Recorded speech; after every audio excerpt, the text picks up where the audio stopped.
complaint to take action, but it is dying declaration, and on the basis of dying declaration, conviction can be made. अब देखते हैं दोस्तों next की the question is whether A was robbed, A के साथ घर पे robbery हो गया है. The fact that soon after the lead robbery he made a complaint relating to the offence और of the circumstances under which the term in which the complaint was based are relevant. उसने complain किया, complain police को किया जा सकता है, complain court में किया जा सकता है, कंप्लेन किसी अपने रिलेटिव गांव वाले किसी व्यक्ति से किया जा सकता है, लेकिन उसका ये उद्देश्य होना चाहिए कि तुम एक्शन लो, उसको पकड़ो, उसको मारो, उसको पीटो, उसको सजा दो और उसको थाने में ले जाओ, उसको कोर्ट में ले जाओ. मतलब कोई एक्शन लो, इस उद्देश्य को स्टेटमेंट बोलना कंप्लेंट होगा. कोई एक्शन के बारे में कुछ नहीं बोलना कि एक्शन लेना है नहीं लेना है, तो ये स्टेटमेंट कहलाएगा. तो यहाँ पर तो कंप्लेन किया है कि उसके साथ रॉबरी हो गया है, तो वो क्या है, वो रिलेवेंट फैक्ट है. The fact that he said had been robbed without making complaint is not relevant as conduct under this section. Section क्या है, सेक्शन 8 पीसीएम पैरासीटामोल. पी से क्या हो गया, प्रिपरेशन, सी से क्या हो गया, कंडक्ट, एम से क्या हो गया, मोटिव. तो यहाँ पर यदि सिंपल स्टेटमेंट है तो रिलेवेंट नहीं होगा, कंप्लेंट रिलेवेंट होता है. Though it may be relevant in dying declaration. फिर यहाँ पर वही रिपीटेशन हो रहा है कि लेकिन डाइंग डिक्लेरेशन के रूप में यदि डाइंग डिक्लेरेशन सिंपल स्टेटमेंट है तो वहाँ रिलेवेंट हो जाएगा. रिलेवेंट नहीं होगा मतलब वो सजा उसको मिलेगा किस सेक्शन में, तो दूसरे सेक्शन में मिलेगा उसको सजा, सेक्शन 32 में. और कोरोबरेटिव एविडेंस के रूप में आ सकता है सेक्शन 157 में, लेकिन यहाँ रिलेवेंट फैक्ट के रूप में उसको एडमिसेबल नहीं होगा और उसके आधार पर उसको सजा नहीं दिया जाएगा. अब देखते हैं दोस्तों कुछ केस देखते हैं. Ajit Singh Harman Singh Gujral versus state of Maharashtra 2011 supreme court का केस है. इसमें कहता है motive though important case of prosecution will not fail if motive is not satisfactory proved.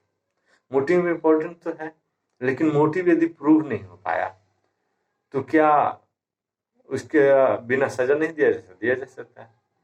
बाकी चीजें प्रूव हो रहा है, इम्प्लीमेंट मिल रहा है, सर्कमस्टांशियल एविडेंस हो रहा है, चेन ऑफ जो एविडेंस बना है वो चेन कंप्लीट हो रहा है, तो सजा दिया जा सकता है. क्यों? क्योंकि मोटिव को प्रूव करना बहुत मुश्किल है. मोटिव होता है मन में, और वो मन का बात बहुत प्रूव करना बहुत मुश्किल है. मन की बात जब बाहर आया, कंडक्ट में आया, कुछ स्टेटमेंट के रूप में आया, कुछ प्रिपरेशन के रूप में आया, कुछ चोरी किया, डकैती किया, कुछ व्यवहार ऐसा किया, तभी मोटिव समझ में आएगा.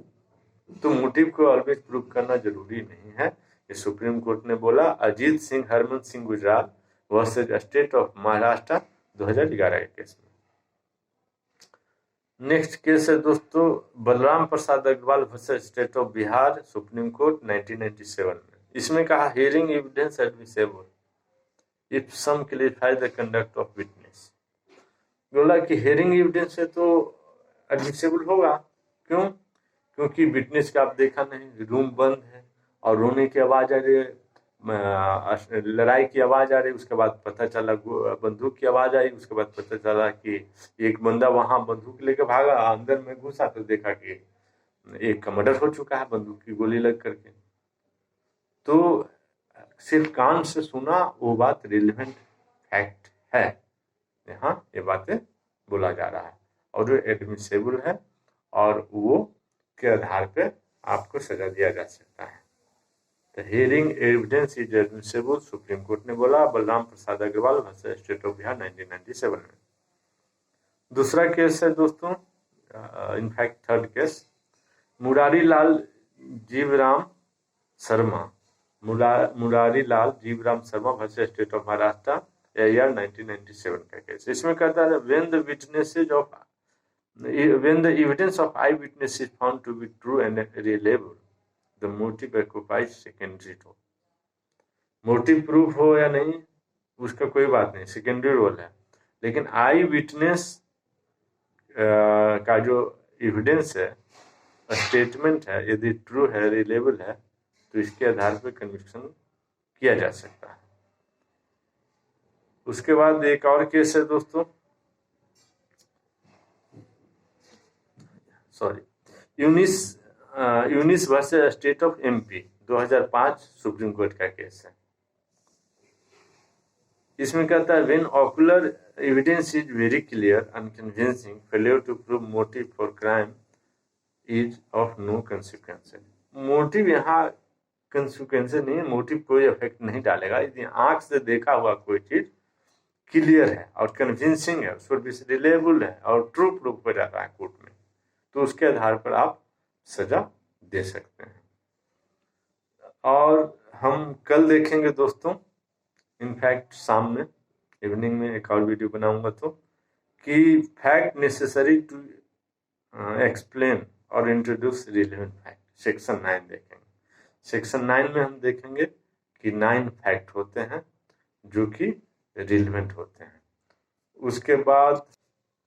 उसके बाद सेक्शन 10 देखेंगे कि थिंग्स सेड और done by conspirator in reference to common design is relevant fact. उसके बाद कंस्पिरेसी सीक्रेट किया जाता है दोस्तों, और इसका एविडेंस नहीं छोड़ा जाता है, और इसको सर्कमस्टेंशियल एविडेंस द्वारा ही प्रूव किया जाता है। उसके बाद सेक्शन 11 देखेंगे when facts not otherwise relevant become relevant, कैसे रिलेवेंट हो जाता है। तो आज के लिए इतना ही दोस्तों, थैंक यू, बाय।